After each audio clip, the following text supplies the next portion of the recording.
सुभद्रा योजनार आसीगला बहुत बड़ अपडेट। हाँ दर्शक बंधु, आपण जदि सुभद्रा योजनार लाभ पाइबाकू चाहूचंती तो आपण एई वीडियो को संपूर्ण देखंतु।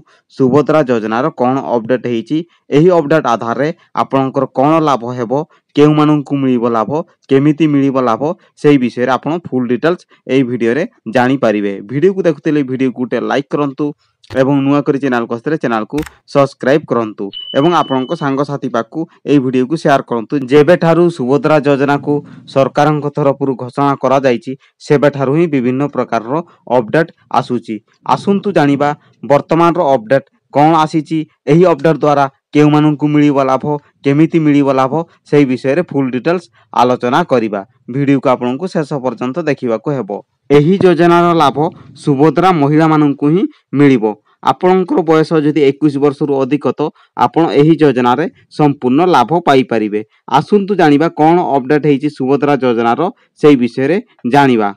उप मुख्यमंत्री तथा महिला शिशु विकास मिशन शक्ति व पर्यटन मंत्री प्रभाती परिड़ा पुरी श्रीक्षेत्र कॉलोनी स्थित अंगनवाड़ी केन्द्र रे खोला जाइतिबा सुभद्रा सहायता केन्द्र परिदर्शन करिया परे पंजीकरण नियमर किछिटा कहळ होईची बा कहळ करा जाईची। आसंतु वर्तमान जानिबा कोन कहळ करा जाईची, ताहा द्वारा आपनकू कोन लाभ मिलिबो, केउ माननकू मिलिबो लाभ, कोन सुविधा रहिची, सेही विषय रे जानिबा। सुभद्रा फॉर्म दाखल करिया पई आधार सहित मोबाइल नंबर लिंक होई नथिले मध्य बायोमेट्रिक पद्धति रे आधार प्रमाणिकरण करा जाई परिबो। अनेक महिलांकर आधार कार्ड सहित मोबाइल नंबर लिंक नथिबा कारणरू आधार सेंटर रे बहुत भीड़ देखिया को मिली। आधार कार्ड सहित मोबाइल नंबर लिंक नथिबा कारणरू अनेक सुभद्रा योजनार हिताधिकारी माने असुविधार सम्मुखीन हेइचंती, जहा फल कि आधार सेंटर रे अनेक भीड़ थिबा कारणरू सुभद्रा योजनार आवेदनकारी माने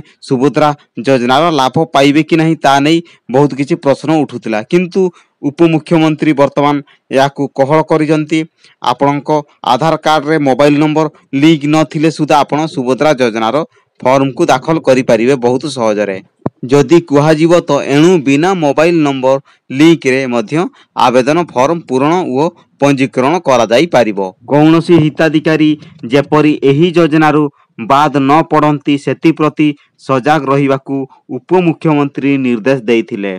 सुभद्रा योजना नेई जनसाधारणको संदेह मोचन निमंते राज्य सरकारको पक्षरु सुभद्रा हेल्पलाइन नंबर 14678 एही हेल्पलाइन नंबर द्वारा आपण निजर मतामत बा आपणको मनर थिबा प्रश्न को आपण पचारि पारिबे। आधार कार्ड रे मोबाइल नंबर लिंक हेबार विलंब थिबा कारणरू फॉर्म दाखल रो शेष तारीख नहीं जनसाधारणको मनरे संदेह रहितिबार लक्ष्य करा जाउची। राज्यर समस्त म सेवा केन्द्र और जनसेवा केन्द्रर सुभद्रा योजनार फॉर्म उपलब्ध करा जाइची।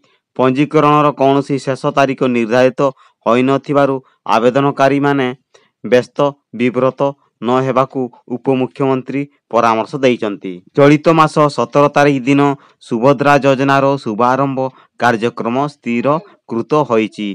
सेप्टेम्बर 4 बुधवार टारु ऑनलाइन रे फॉर्म पंजीकरण प्रक्रिया आरंभ होइथिबा बेले प्रथम 2 घंटा रे 80,000 रु ऊर्ध्व फॉर्म पंजीकृत होईची एवं एही फॉर्म पंजीकरण प्रक्रिया जारी रही। राज्य सरकारंकर एही महत्कांक्षी योजनार सफल रूपायन निमंते व्यापक जन सचेतना सृष्टि योग्य हिताधिकारी माननकू योजना रे शामिल करिवा निमंते क्षेत्र स्तर रे व्यापक प्रयास जारी रखिबाकू उप मुख्यमंत्री श्रीमती प्रभाती परिड़ा उपस्थिति रे अधिकारीଙ୍କୁ निर्देश देइचंती। आपण जदि वर्तमान पर्यंत सुभद्रा योजनार पंजीकरण करि नाहंती तुरंत आपण आज ही पंजीकरण करंतु एवं 17 सेप्टेम्बर को पाइबे सुभद्रा योजनार प्रथम किस्ती टंका। गोटिए समस्या थिला, आपणकर आधार सहित मोबाइल नंबर लिंक हेउ नथिला। लिंक हेई थांता किंतु आधार सेंटर रे अधिक अधिक भीड़ थिबा कारणरू आपण आधार सहित मोबाइल नंबर को लिंक करि पारि नथिले। किंतु एई समस्या वर्तमान समाधान हेई सारिछि। आपणकर आधार कार्ड रे मोबाइल नंबर लिंक नथिले सुदा आपण ସୁଭଦ୍ରା ଯୋଜନାର ପଞ୍ଜୀକରଣ କରିପାରିବେ ଏବଂ ଏହାର ଲାଭ ମଧ୍ୟ ଆପଣ ପାଇପାରିବେ। ସୁଭଦ୍ରା ଯୋଜନାର ଏହି ଅପଡେଟଟି ଆସିଥିଲା। ଏହି ଅପଡେଟଟି ବହୁତ ମହତ୍ୱପୂର୍ଣ୍ଣ ଅପଡେଟ ଥିଲା।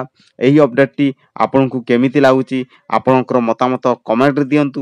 ଯଦି ସୁଭଦ୍ରା ଯୋଜନା ବିଷୟରେ ଅଲଗା କିଛି ଜାଣିବାକୁ ଚାହୁଁଛନ୍ତି ତ ଅଲଗା ଅପଡେଟ ବିଷୟରେ ଜାଣିବାକୁ ଚାହୁଁଥିଲେ କମେଣ୍ଟ କରନ୍ତୁ। ଭିଡ଼ିଓକୁ ଦେଖୁଥିଲେ ଭିଡ଼ିଓକୁ ଗୋଟେ ଲାଇକ୍ କରନ୍ତୁ ଏବଂ ନୂଆ କରି ଚ୍ୟାନେଲକୁ ଆସିଥିଲେ ଚ୍ୟାନେଲକୁ ସବସ୍କ୍ରାଇବ୍ କରନ୍ତୁ। ଚ୍ୟାନେଲକୁ ସବସ୍କ୍ରାଇବ୍ କରିବା ଦ୍ୱାରା ଏହି ପ୍ରକାର ଭିଡ଼ିଓ ଏହି ଚ୍ୟାନେଲରେ ସବୁବେଳେ ପାଇଁ ଆପଣଙ୍କୁ ଦେଖିବାକୁ ମିଳିବ।